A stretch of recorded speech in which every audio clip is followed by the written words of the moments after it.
So I spoke to Ben earlier this week. We were focusing on more of the content of the film and the experience of recording the sounds on the icebreaker. Um, and this talk, we were going to uh, focus more on the adaptation of what was originally a 60 millimeter film and 5.1 audio soundtrack, and adapting that for online viewing. Thanks, Darren. And yeah, so the film was shot in 2016 on Super 16 millimeter, and there was never actually an exhibition print made. So in the past, I worked entirely on 16 and Super 8 and also used them as exhibition formats. Well, film prints are incredible to work with. They do present some real logistical challenges and increasingly risk as far as venue, where less and less venues are adequately equipped to screen work. You end up with print damage, various other problems. And I'd hit a point where I decided I was going to be releasing this film as DCP, so a digital cinema package. And that's the primary theatrical release of most films these days for digital projection. One of the big differences from a 16 mil film print is that 16 mil print is only able to carry a mono soundtrack, where the DCP, similar to 35, has the option to go to 5.1 sound. And that was also an important consideration with this work. Originally, I'd conceived it as a gallery piece. And in that gallery work for multiple screens, the sound was intended to be spatial, intended to be surround. And as the process unfolded of making it, and I realized it was a work for cinema, maintaining that spatial sound was incredibly important. So DCP became the way forward because there was a budget, there was resources through an Ontario Arts Council grant, but nowhere near what had been required to do a 35 millimeter blow up and a film print release. So that post process was the film was scanned. Then there was about, I guess, 6 to 8 months of editing and a few more months of continual tweaking and adjusting. Doing that, I'd edited a rough sound along with it. So I'd taken clips from the location sound recordings. On production, it was two of us, myself and Noe Rodriguez. I was handling camera, Noe was running location sound. And as I cut them together, also knowing my skill level for mixing is not sufficient for dealing with the surround and the 5.1. I'd be comfortable dealing with it, building a mono soundtrack, but as soon as it got into that spatialization, even into stereo, those are things that are new for me. And this material is so rich and complex, knowing a lot more needed to be done. So Joshua Benjamin Hemming worked originally on that 5.1 sound. So passing over all those elements, we had, I don't remember at this point, but a significant amount of recordings. They ranged from stereo recordings, and all were at least stereo, either recorded with pairs, spaced pairs, or MS rigs. And then some of them went up to 6 channels simultaneously, so MS, spaced pairs, along with contact microphones or hydrophones alongside. So the source material was incredibly rich. And went over to Joshua, and that priority was for cinema. So I'd originally thought about it as a gallery work. In the composition, realized I wanted to show it in a theater, that I wanted that single large screen, the collective experience of people sitting in darkness together. And no emphasis was put on making a stereo mix for online. It was, and as well as the color correction, everything was done driving towards that theatrical release, and all the work and emphasis was placed there. The online, I viewed it just purely as a preview. So something that it was okay if it wasn't perfect. It was mainly for presenters to watch and then bring the film. Of course, in the last 2 years, things have changed significantly, and most of us haven't been in the cinema for quite a long time now.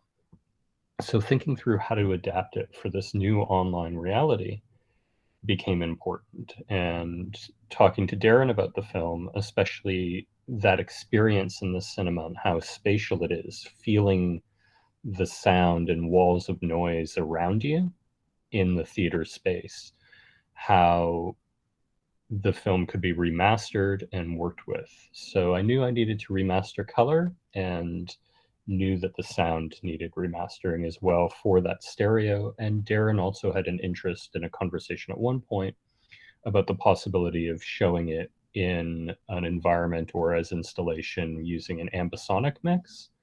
So really needing to experiment with different things. And Joshua, it's great you're here to help talk about some of this process, because I know when you first came back to the work after a few years, it was trying to figure out how to maintain that richness in the stereo field, and also those the ambisonic possibilities that were discussed. You ran into some issues with that.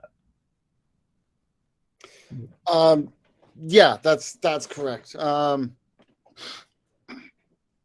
And I mean, ultimately, after a few days of experimentation and trying stuff out, I just decided, it needs to just be done as a dedicated stereo mix in order to properly adapt it and to get it sounding the way that I felt that it could sound in a stereo environment. I had to just literally just go through and remix the whole film, specifically focused on stereo presentation. Not so much like web presentation, but just the idea of two channels with the audience being between those two speakers and much closer to the speakers than they would be in a theatrical environment where the left and right channel are many feet apart, and the audience is going to be, who knows where they're going to be sitting.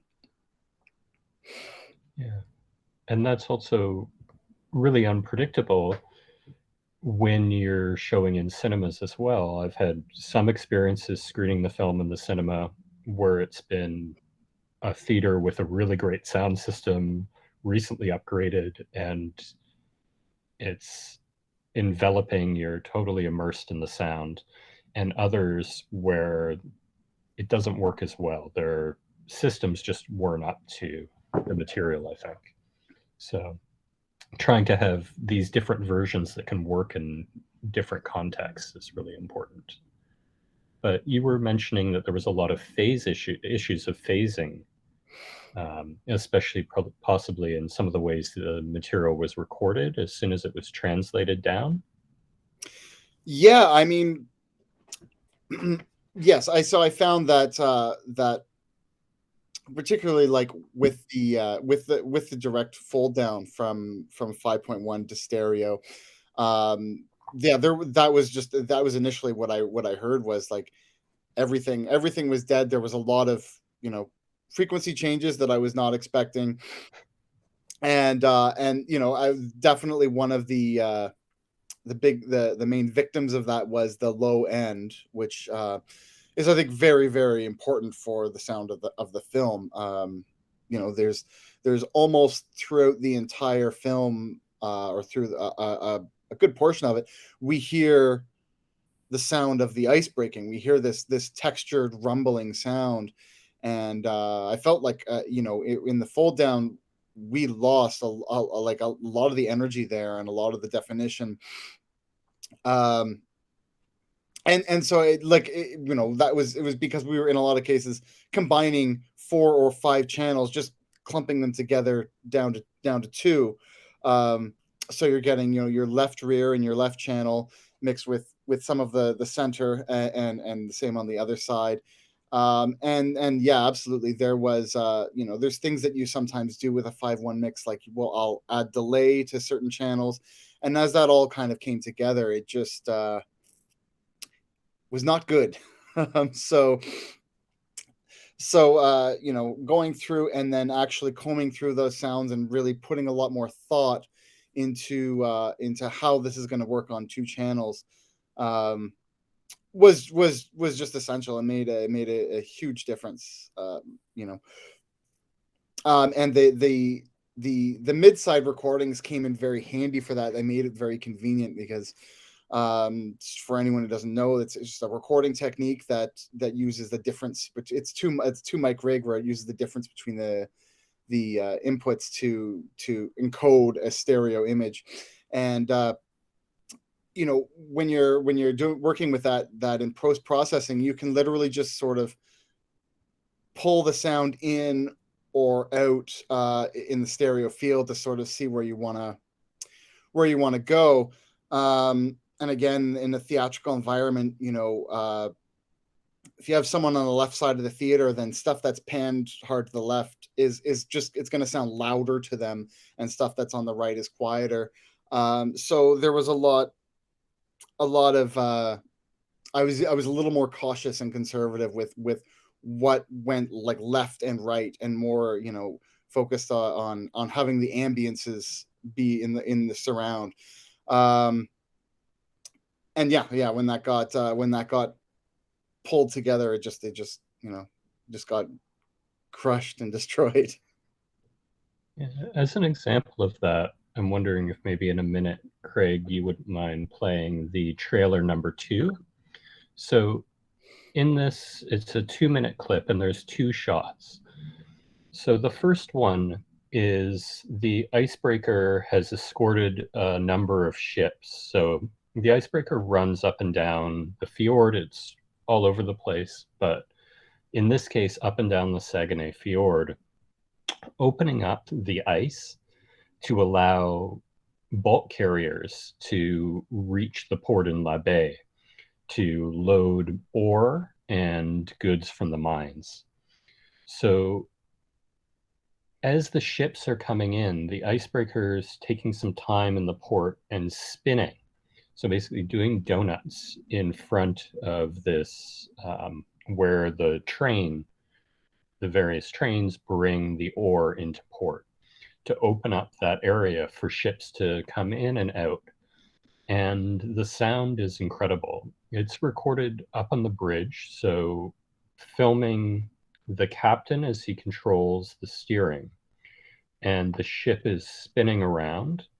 And then after that, in the trailer, it cuts somewhere different than the movie does. It skips a shot, but it then jumps to an exterior of the port itself. So I think that will give a good sense of some of the sounds and how rich these textures are.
you.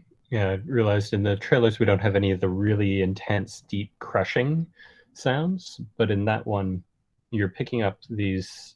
So much of the sound is the vibration of objects up on the bridge, whether it's the windows, the doors, various fixtures that are the vibrations that are coming up through the ship as it spins through the ice, opening up that ice field. As far as the sound throughout the movie, so much of it is these layers of noise, whether it's crushing sounds, the engines, strange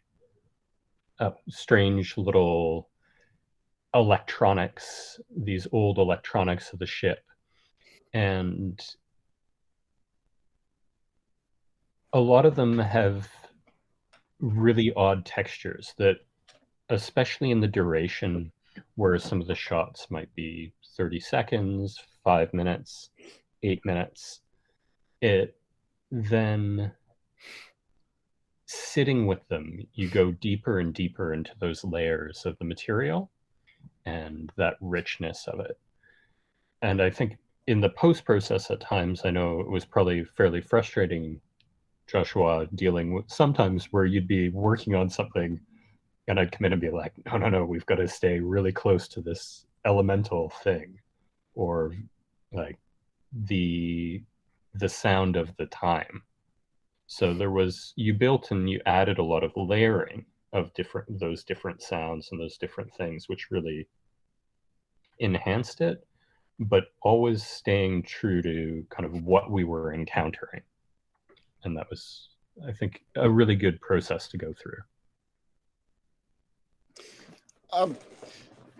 Yeah, I mean, it was a few years ago now. It's hard to recall. I certainly wouldn't say that I was frustrated at any time. I mean, it was definitely a challenge trying to, I mean, you being there for the production. Obviously, you had a much better idea of the space and how it was laid out, and I know it was very important for us to try to reproduce that in the sound field as best as possible.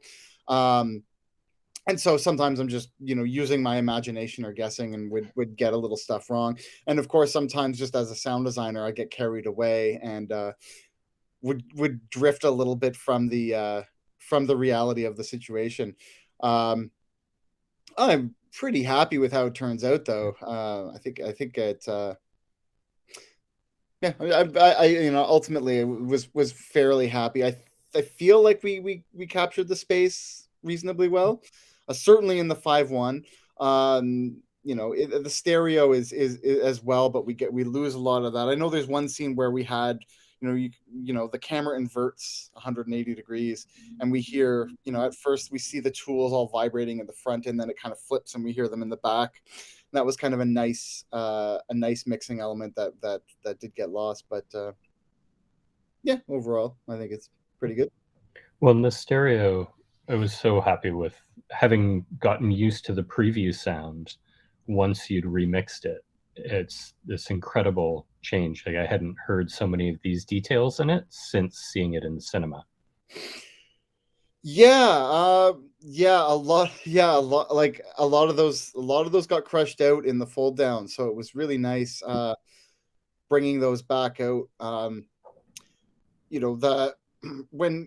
When you're mixing for cinema, one of the main things is that you've got this center channel, which doesn't exist in stereo. And when you fold it down, it just gets blasted onto the left and right, just gets mashed together, and you lose that definition. It was really sad.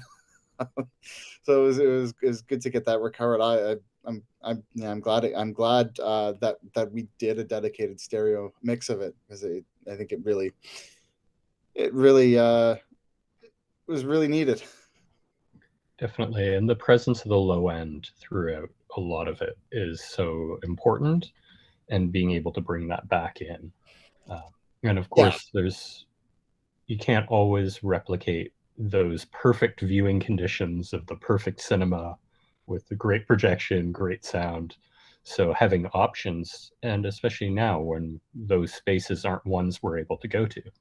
And Yeah, absolutely. it's something that's really important to me, gathering with people in dark cinemas to watch strange movies together is such an important part of my life and my practice.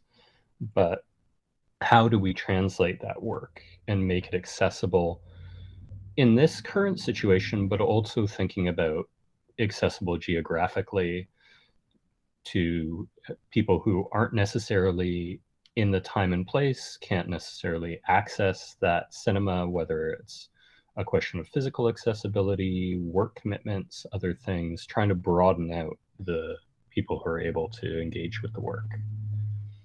Just curious, I know some people will have seen the film, maybe not everyone has had an opportunity to watch it yet. Do people have any questions or anything they'd like to discuss? Hi, can you hear me? Yes. Hi, yeah, I was just curious. So how soon into the development did you realize you weren't going to be making a three-panel gallery thing, and it was going to be more of a sort of singular film? Like how deep into actually being on the ship recording, and did you panic or did you just kind of roll with it? Like, oh, I guess we're doing something different. It was a decision that happened in the process. And I often find it's the shooting process where I get to understand what it is that's being made, how the work is unfolding. And it was in the act of shooting. So the camera's rolling, watching something, thinking about how I'm going to move, what I'm going to be shooting next. The composition started following in my head, and I can picture it as a feature film or a long form film for cinema. It became visible to me.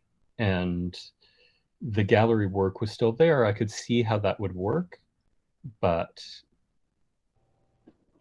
there was something I was very attached to. And all the work from that moment, probably around day 2, where it became concrete, all the planning and everything became about that moving forward in a more cinematic way, less of a reference to, say, painting. And as far as the question that came in the chat on logistics, the logistics were extremely difficult. It took a number of years. So I began planning the work around 2009. Sometime in 2009, I first started thinking through the idea and how this was going to work. But it took me until 2013 before it was concrete and I knew the direction I wanted to go, and started trying to assemble the funding. Through OAC, the OAC came through with a Media Arts production grant in early 2014. And from there, it took 2 more years of working to get the permissions. So I spoke, as soon as the grant came in January 2014, I spoke to DFO, the Department of Fisheries and Oceans, about going out. They were really receptive, but there was all these security permissions that needed to happen. And nothing got processed in time. So we started working for the next year and going through the process. And there was never a point where we were told, no, you can't do it. Just, it kind of didn't happen, and spring came.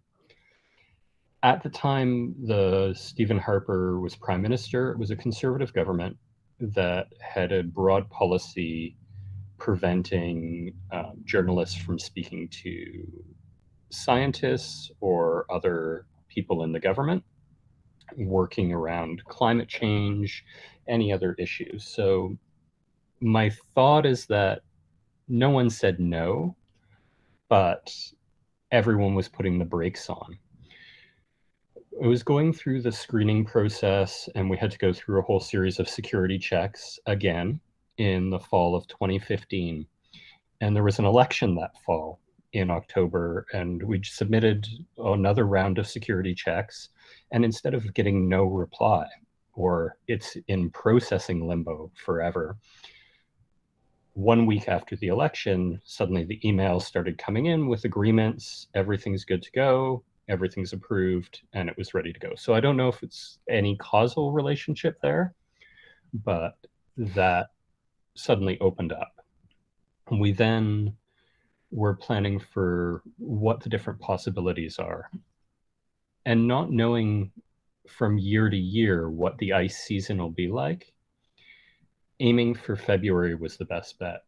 It also made sense for Noe, as he was teaching at SFU at that time. And so for me to be able to get him to leave work for a week and then reading week was possible. 2 weeks was a bit tougher.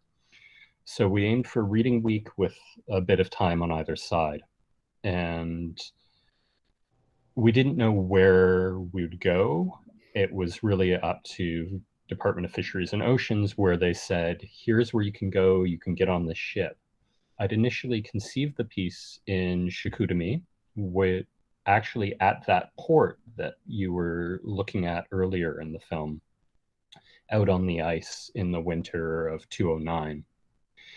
We went to go shoot, it was about a week before that we knew we'd be going to Chicoutimi. So everything was planned. I had a vehicle booked. I knew I'd need snow tires. So I ended up all this running around and all the equipment booked, film stock ordered, everything available, ready to go.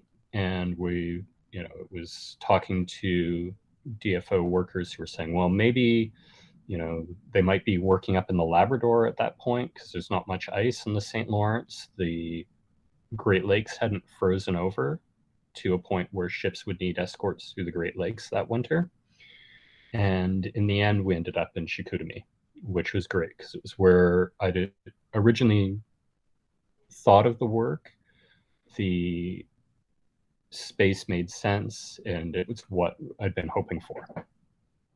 Yeah, we were only able to be there for initially, they had a total of 5 days that we were able to be on the ship. It ended up being 7. Near the end of the film, when it moves from interior to exterior, at that point is when we had left the Saguenay Fjord, and the ship was going to rescue a ferry, a CN rail ferry that was stuck in the ice at Métan out in the Gulf of St. Lawrence. And because that took 24 hours each way, we ended up on the ship for an extra 2 days, which was great because we needed that extra time to finish what we were doing. So that shot on the ship, that final one, was the last roll of film. And as the last piece of film rolls out of the camera is that last shot that you see. For equipment, it was fairly stripped down as being an only 2-person crew. We're shooting on an Aton XTR with only a zoom lens and a matte box. Originally it was the Aton from Lyft, fused blue, and there wasn't a replacement in the kit at that time. They now always send it out with a replacement fuse. So I had to get off the icebreaker and drive down to Montreal. Fortunately, the wonderful people at Main Film were very helpful, and their technician, Alexi, brought home their Aton camera body because I was getting into Montreal at about 10 at night. So I was then able to pick up the Aton body from his house and drive back overnight to Chicoutimi and get back on the icebreaker the following day and continue shooting. So there was 2 cameras, tripod, a bunch of filters. I wish I'd had a follow focus, but it was one of the things that we jettisoned due to weight and space requirements. One of the reasons I should have had a follow focus was because any type of pull on the zoom, you do see one zoom in this, and it was quite challenging, quite a messy zoom, largely because you're wearing mitts at -30 and trying to adjust the camera. For sound, we had a rig of an MS setup that was 2 Sennheisers, so a Sennheiser MKH40 and MKH30 in a stereo rig. then to a matched pair of Octava capsule microphones that we primarily used at roughly 30 centimeters spaced to give another type of stereo with those spaced omnis, 2 contact microphones, 2 hydrophones, and then a couple coil microphones for picking up the sound of electronics. And there might have been a few others, and then we were recording into a Sound Devices 788T. And no lighting. It was just not feasible in what could be brought. So no lighting, no grip. As minimal as you can go with 2 people shooting a film of this nature. I have a question. I guess after the whole Panama Canal blocking and the flooding in BC, and I guess just generally the trade disruption of the pandemic, do you reflect on your movie differently now that, I guess, sort of the indomitable, immortal spirit of the icebreaker you kind of is challenged, like this idea of trade perpetually going, and suddenly in many instances you're like, no, trade just stops. And I was curious if you reflect on your film and what it's trying to say differently after that fact, I guess. Definitely, and those are things that were in my mind throughout the process. So my approach with this film was I didn't set out to do any interviews, to have any narration. And because of the initial conception of the work for a gallery and thinking about building other elements to provide other layers. In the cinema, I decided to avoid those. And so critiques of extractive industries, the role played by the Coast Guard icebreaker fleet, which really while we think of sometimes Coast Guard with search and rescue or scientific missions, the vast majority of the work these ships are doing is providing escort for commercial shipping, and a lot of it resource extraction, as well as communities that are ice locked. It's complex. So a lot of that was really apparent for me, especially where we were shooting. So that port in La Baie is entirely servicing the mining industry. So the mines of Lac Saint-Jean, which is primarily aluminum and bauxite. And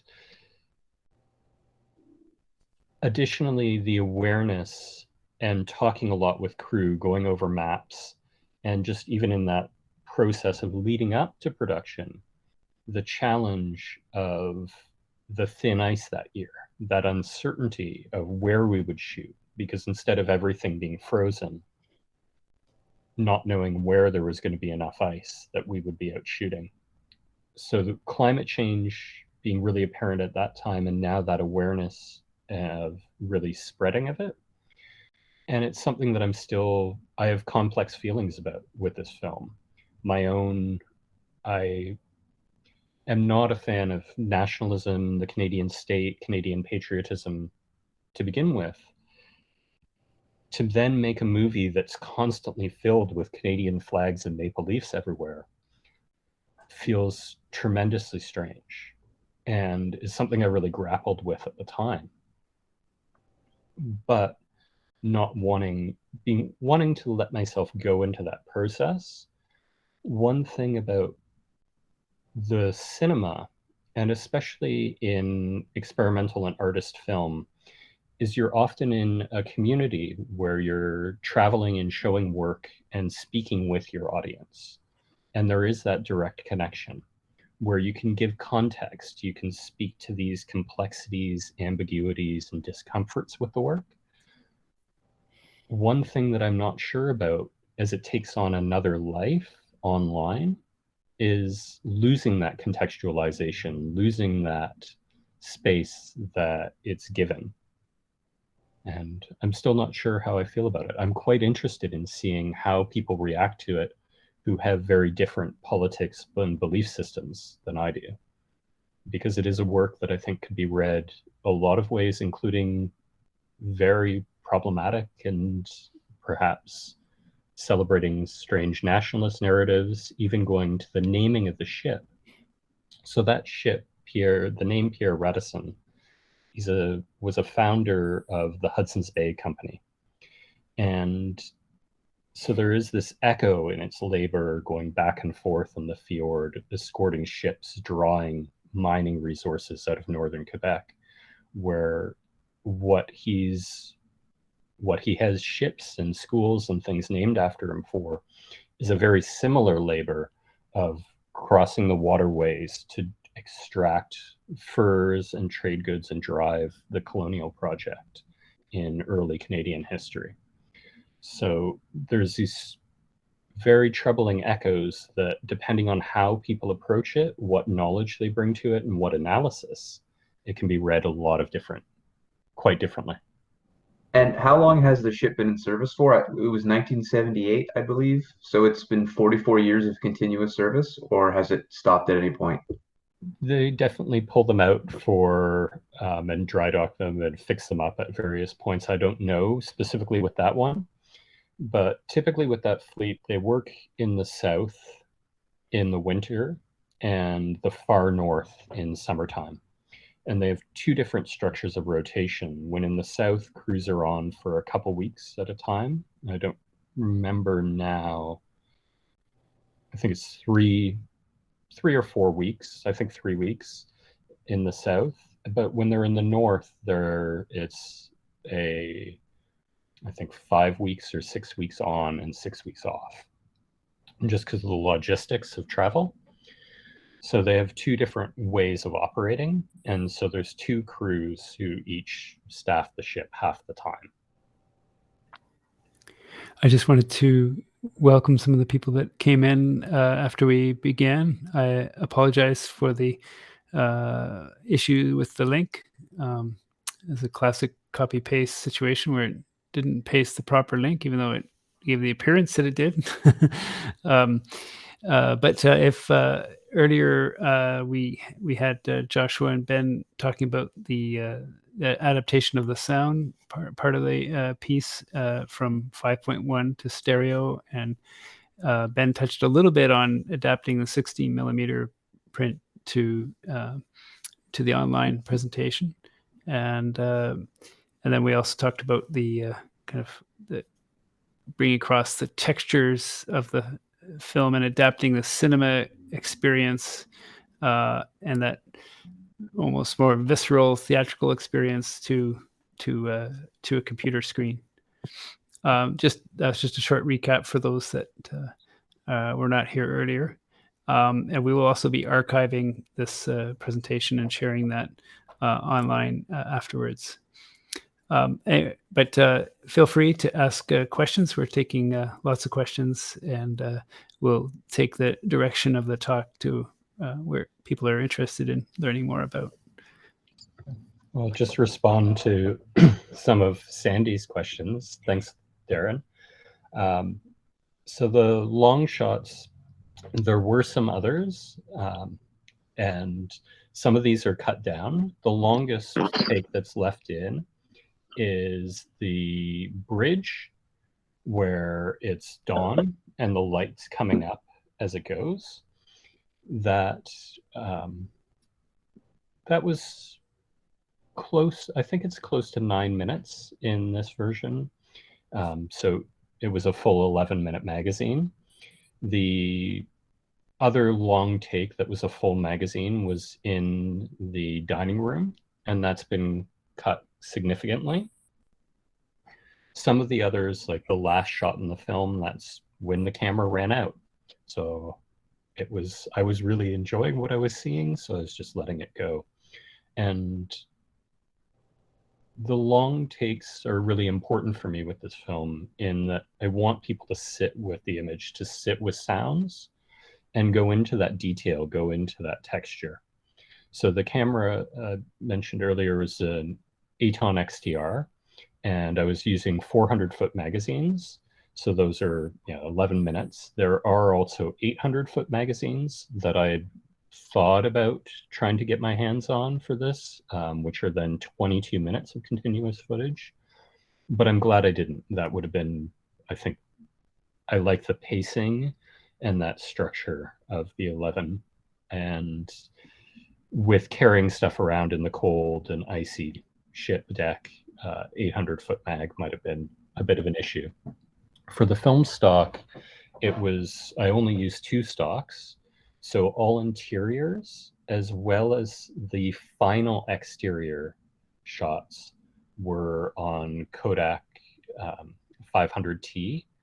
So anytime it's in daylight, so like that last shot of the film, it's been filtered for the color balance in camera, and then the exteriors in daylight are all shot on 50D. So Alex, it's online until December 20th. I thought you'd been at the screening at Images. Oh, but yes, it's online till the 20th, and hopefully once we're back in cinemas again, there'll be a chance for people to watch it in a cinema context, because I'm really happy with this new remastering that works so well for online and alternative presentation. But we're also going to be finishing up the new color grade that's been done is going to be made into new DCPs. So the DCPs for cinema will be replaced with the remastered color. And there's the original stems of the sound have been delivered again, so that'll be done. So hopefully at some point over the next while, whenever it's possible to get back in wonderful venues like Jackman Hall, that'll be possible. Hi, Ben. I have a question. I'm not sure if you could hear me. I've been sitting in the dark. We have no power here. Oh, no. I saw most of your film until the power went out. The last, I think, 20 minutes or so. And it sounds like you touched on exterior shots again. But I was curious about your post-production. What exactly governed your choice in how you edited it? You seem to go from this very, very vast exterior to these more intimate interiors, which still seemed pretty vast in themselves. But I wonder what governed that way of editing from that. I feel like I'm rambling, but from the exteriors of this wide expanse to the intimate kind of interiors, and also regarding the sound, what gave you the inspiration for those moments of very, very severe rest, those moments of pause in between these large soundscapes? A lot of those are what was there, how the pieces fit together. So sometimes the sound was recorded synchronous. So I'd be ready to go. Noe would have the mics, and it'd be that clap, and the recording goes. Other times it's non-synchronous. Say there was a situation where only one of us could fit in a small room at a time. And so, but knowing what sound belonged with what thing, and then as it went to Joshua, him then building those out. So part of that editing process, it involved rest and knowing that people can get tired, especially when you have these walls of sound. And thinking about it in a cinema where it's really loud, that sound can be physical. You can feel the low end in your body. Needing those spaces for people to relax and step away, because you can only push so much. One of the things we did in our test screening, we were fortunate enough that we had access to Jackman Hall in Toronto to do a sound and picture test prior to the initial release. And Joshua brought a decibel meter just to check and say, okay, where are we at? How is this working? And being able to be in the space. Have we gone too far? What can people handle of this noise? What can the speakers handle of this? But the composition, a lot of that came in the shooting process. So a surprising amount of what's in the film is in the order and sequence that it was shot. They're not everything, but a lot of them are grouped by time. The exteriors, a lot of those at the beginning are shot in the first day. I think actually all of them.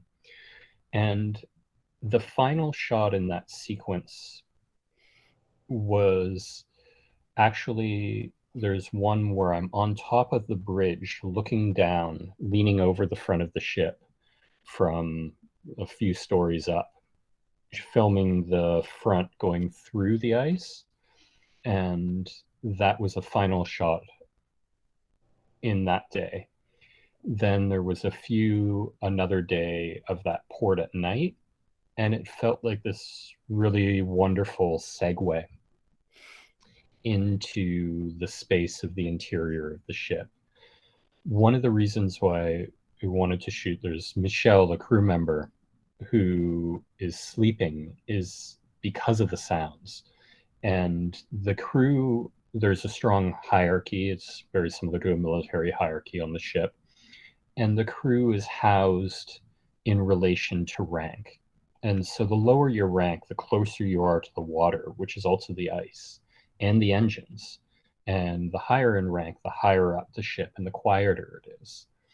And one of the pieces to that transition was wanting to get him thinking, okay, it's become night. That's my exterior stuff. And wanting that exterior to live together, it transitions into night. Him sleeping, and the natural progression for me was then dawn. And being on the bridge, I'd seen the sun coming up and going down. And as the light comes in, that incredible moment, and thinking, okay, I think over an 11-minute shot, I can get that feeling of the light increasing. So using those spaces of the day to anchor the film in a way and give it some type of narrative where it's not only like, things are there for a reason, things are following in a sequence and building a type of story. Of course, those last few shots are actually, we've left the fjord, we're out into the Gulf, and those were the last pieces of footage that were shot. So those are the final rolls of 50D and the final roll of 500T shot in those moments. I hope that answers the question. I got a little bit lost and sidetracked as it went along. That's perfect. Thank you so much.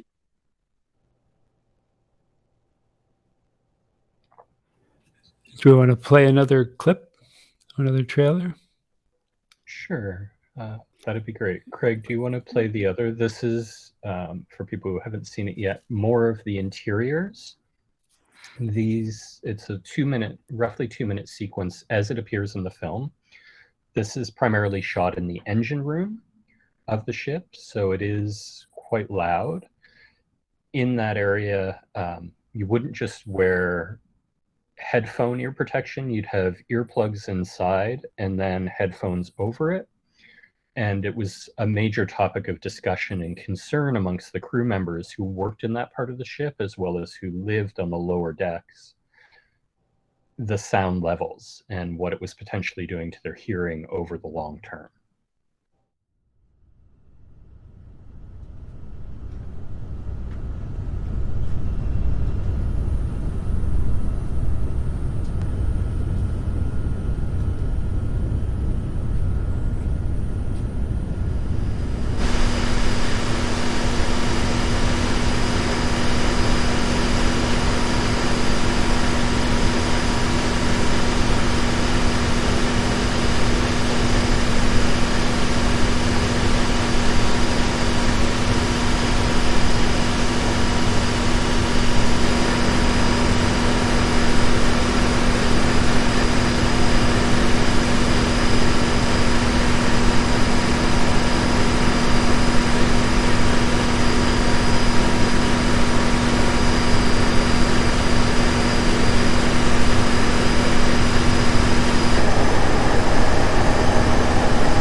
Sandy's question on the decibel levels, I don't remember. It was a topic of discussion and no one actually had any way to measure it. People were trying apps to measure on their phones and debating workplace health and safety, things of that. But no, as far as I know, no one had measured it at that time. For Larissa's question around considering doing things that are less strictly observational, less open, I'm working on a number of projects right now. Over the next couple years, I have 2 research projects I'm embarking on more concretely political elements, one on reflections and histories on anarchist communes in rural BC, another on healing wells and folklore in Ireland. And I'm also in production on 2 features, one off the coast of Newfoundland, in northern Newfoundland. I'll be shooting this coming summer. That will be, I think, quite interesting and a lot more reflective. And then one in Lima the following year on the underground noise scene. And they'll have a lot more structure as far as probably not directly clear meanings and extremely clear narratives in a conventional sense, but the readings will be a lot less open than this one. So yeah, Alex's question on the mics, it was a whole range of microphones. So there was the mid-side that was the primary mic that was used throughout. So it's 2 microphones, a Sennheiser MKH30 and a Sennheiser MKH40. Those were rented from a sound house, True Audio in Toronto. And then we also used Space Omnis, which were a pair of Octava capsule microphones, and a pair of contact microphones, and a pair of hydrophones, and a pair of coil pickups. And all of those were made by Jez Riley French in the UK. And the only issue, one of the other things that I just want to mention on cabling, we had custom cables built for the XLRs, a lot of the camera cabling and connecting the camera to the battery, any of the sound cables to make sure they could withstand the cold, because we had temperatures before wind chill at -40, and we wanted to make sure that everything could work and handle those conditions. The only thing that failed was one of the contact mics was coiled up, sitting in a bag outside for a long period of time on the coldest day. And when it was uncoiled, the cable snapped from the cold.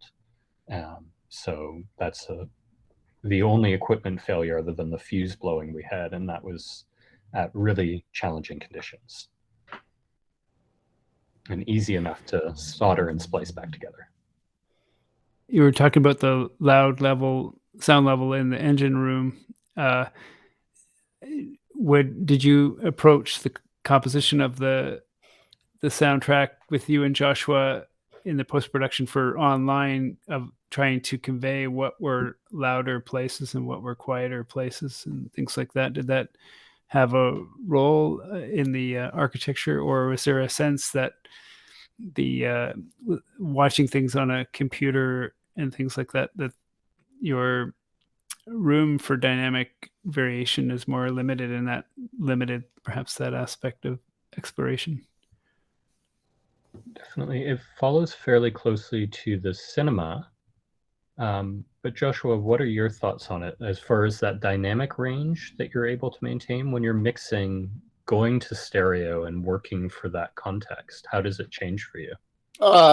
Yeah, the dynamic range, we lost a lot of dynamic range, and you just don't have that same range that you do in a theatrical environment, where, you know, very soft and subtle sounds, not that there were any of those in this, but softer, subtle sounds, you know, you are still come out quite clearly, especially when you're dealing with a potentially online presentation where people are using laptops. You don't know the environment.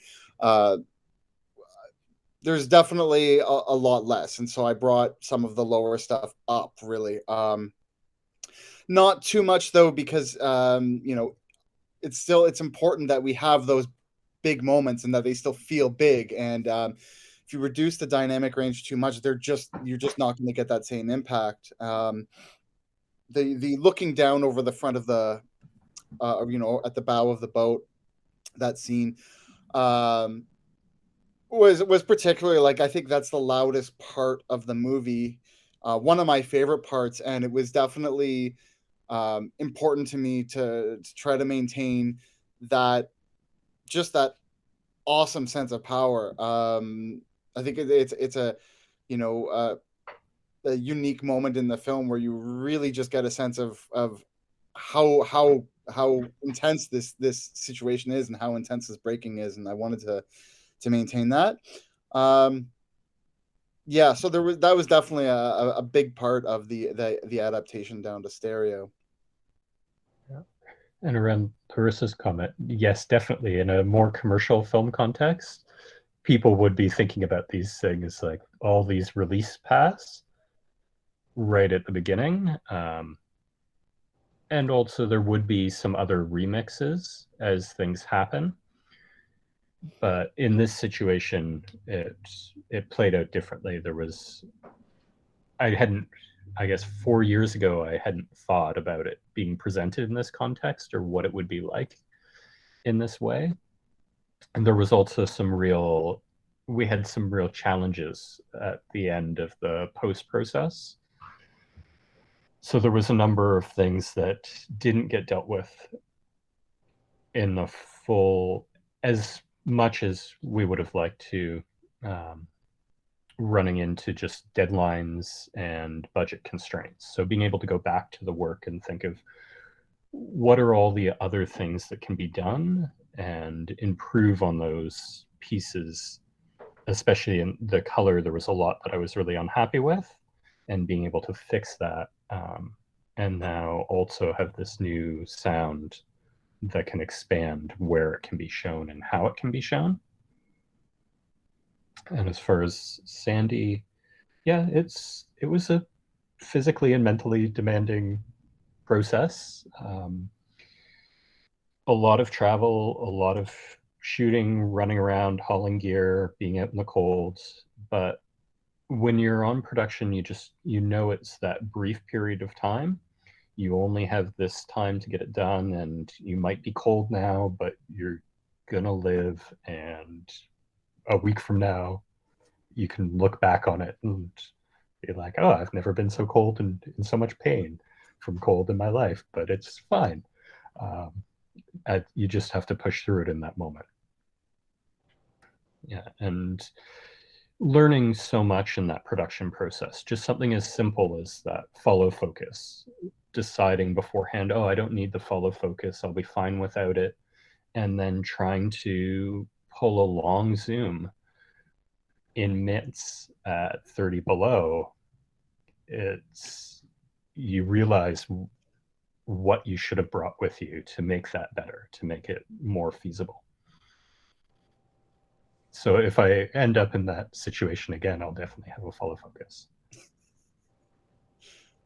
I was curious to know, you mentioned some of the other films you have in the works. Will they themselves also dictate different types of setups and shooting situations that would be different than this? Not just the weather or the environment, but also what you want to do in those situations? Yeah, for my next film that I'm in production on, I'll be on an island alone. That's the people who live there, the town was resettled to the main island of Newfoundland in the late 60s as part of the closing of the smaller outports. So that I'll be the only person on that island for a few months. There's no power, there's nothing. Well, there's caribou and some ruins and various other stuff, but I'll be shooting specifically on a Bolex, be working with very minimal power requirements. So the only thing I'll be dealing with that requires power is the sound equipment, and having two different options for solar and charging it throughout that period. So that has really strong constraints of what will be shot in that part of the project. The other piece of that project where it'll be in a community that has power and possibly down in Corner Brook, which is a city, those pieces I can be a lot more flexible. I can use different tools, but it'll still be traveling with a very small kit. I'll be working alone for that project. So it'll be small, portable, flexible, with the Bolex as the primary camera. For the film I'm working on for Lima, that'll be synchronous sound. That'll have more in the way of characters, people. Definitely not a conventional narrative film, but heading towards that space between narrative and documentary. So that'll require a synchronous camera, but again, Super 16, sticking with what I know. Not good at learning new things necessarily, so that piece will stay consistent. And one of the things I've been really working on is deepening my own skills in location sound recording. So for some of these pieces, I'll be doing all sound and camera, and for others, it'll be a mixture. But yeah, how the structure will play out for those. Sometimes I can see the films, but I haven't been in the situation yet. So until I'm in that situation, and often, especially with the Bolex, you have this rhythm of shooting where you're out filming, you wind the camera, you shoot for 28 seconds, you wind it again. That rhythm enters into a dialogue with what's happening in the world around you, with how you shoot. And it's part of that same process that I try and bring to sound, of really taking the time to listen closely to the subtleties, to the things that are maybe would be missed quickly. So similarly to giving the shots the time they need for the audience to really go into those textures, also giving myself the time I need to listen carefully enough to figure out what I should be filming, what I should be recording. And film in a lot of ways gives me that space because it forces me to slow down, to consider things carefully, where often a video workflow or a quicker workflow, you don't have to have that presence where you're not shooting, where you're just listening, where you're just watching. But yeah, some of these new projects will definitely be new for me. Working with people, I won't stretch as far as to say actors, but with people who are subjects across a long form work is something very new that I haven't done, that I've always stayed away from. And these new films really require it. So the first that will be it'll be a lot closer, the Grey Islands Ghosts, which is a film we'll be shooting this summer in Newfoundland. I think it will be closer to some of my previous work, but as these projects move on, these next 5 projects that are in various stages of research or production at this point, so 5 of them that are currently in various phases of funding, each one moves closer to a more narrative structure, is more populated by people who are engaging with the camera, not only being observed by it. Definitely, Sandy, that's a big part of what this next project is related to. So the being alone in place, taking time for observing, and perhaps that notion of the ghost. What is the traces left in a place, and how does that come out in both the film and in the recording?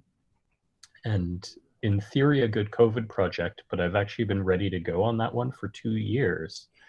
I was supposed to shoot first in the summer of 2020, and it's been pushed back due to the travel restrictions for out-of-province travel into Newfoundland. The last 2 years, I haven't been able to shoot, so hopefully this year it's possible. So as always, these projects that I think, oh, it's going to be great, I'm going to go shoot this thing, record this thing, it'll be done in a year. 5 years, 2 years later, still working away at it. So slow cinema in a lot of different ways. Is some of that delay have to do with it being film rather than video?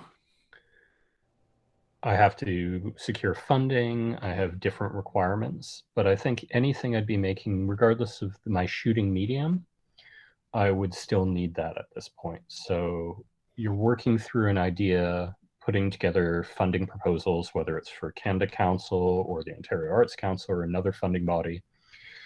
And that's a project in and of itself, and the ideas develop. So I might begin, say, the project I'm beginning in the fall in Ireland on holy wells and healing wells and these parts of the folklore tradition. That came out of these folklore cards that were gathered that I ran into as part of my research for the Newfoundland project. And it started with this idea and starting to picture these sites and the idea of the film starting to come. And then that process of writing it out and getting it to that point of being able to apply for research funding to do the next phase. And knowing that at the outcome of that is something that I can then work towards production on. And that process would be the same with film or video for me. The big difference is my early film work, where one of my most prolific years, I made close to 19, I think it was 19 short films. Most of them are really not, most of them screened once and will never screen again. We're a total mess. And it was actually how I really learned how to make films. So I was on EI for a year, shooting tons of Super 8, and they were really exercises, trying out an idea, cutting it together, being like, it's a film, showing it somewhere, and then maybe a couple weeks later realizing like, oh, that's a really bad movie. I saw Amanda Don Christie is here and she'll remember many of those.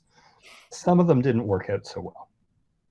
But now just the scale and the process of the work takes a few years. It's not something that I can just jump into immediately. And no, I haven't had a chance to work with ambisonics, but it's potentially interesting. I've been really focused on stereo more recently, and maybe once I've gotten mid-side and spaced pairs down and I'm happy with what I'm able to get out of that equipment, I'll think about moving on to more complex or alternate setups. But yeah, I'm trying to avoid the more and more complex gear before I've mastered or gotten good at using the one thing. Ambisonic mic rigs also, I think, to do that properly, I think it adds considerable expense setup. It's a complex endeavor, much more so than just doing mid-side and such. Definitely. Yeah, and for a lot of these projects, keeping it simple is really important. There's so many complicated pieces to the project, so many things that can go wrong. A lot of what I'm doing right now, especially preparing for shooting in Newfoundland this summer, where, if a piece of gear goes down and I need to replace it to keep moving, that might push things. It's going to be complicated, is the easiest way to put it. So trying to build a lot of redundancy, trying to keep stuff really simple. What's the most basic way I can approach it, where I can fix things in the field, where I can bring some spare parts with me, where if one thing breaks, it's fine, I can find a way to work around it with something else. So keeping really simple and The Bolex for camera is the perfect thing, and with mics, it's just making sure there's a few backups, backup battery options for the recorder, just having that redundancy, bringing extra cables, bringing just some tools to do basic field repair of any wiring, that type of stuff. But yeah, the ambisonic, I think depending on the type of work you're doing, but especially for artists working in the gallery, it's something I find really interesting for how you can animate that physical space of an audience that's inside a gallery or inside the box. Is potentially something really interesting. So depending on if I move back to doing gallery works at some point, it's something I might want to explore. Were there any other questions? Should we wrap up there? Was there anything that anyone wanted Ben to shed light on about his film, Pierre Radisson, Fjord and Gulf? Guess we give the last word to the siren. And okay, here we Sandy's go. Oh, here's Sandy. question. Okay, yeah. I try not to think too much about that because you never know. Like there was one role out of this, only one role didn't work out, and that one of the magazines had a registration pin in the take-up pop out and break while shooting. And so that role ended up out of registration. And that happens. You never know. It can be something like that. It can be you just messed up something simple. Your focus is off, your exposure's off. You didn't put the right amount of slack in on something like an Aton mag where you want 14 frames of slack in the front of the mag for where it goes into the gate. You can mess something like that up really easily, especially when you're rushing. It's 30 below. It's kind of miserable. And so if you worry too much about that at the time, you're going to get stuck. And you just have to be ready to be confident enough in your skills and do enough tests to know that you're going to get most of it. And there's always going to be things that you could have shot better, you could have done differently, or you could have done again to actually get it. But sometimes you also just have to roll with that thing that's not quite right or that's somewhat off. And thinking of so many wonderful experimental films where you have like lens flares, light leaks, all kinds of things, and the filmmaker just went with it because that's what they had. And there is such a rich filmmaking tradition that isn't centered around being able to do a second take. You just have to run with what you got.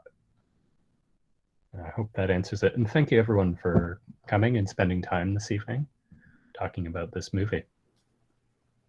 And thanks, Joshua, for sharing some of your sound mixing, working on this new mix and the process of the film. Your work on this has been really appreciated and brought it to a whole other place. Well, thanks for having me on board and inviting me to participate in this situation. I appreciate that.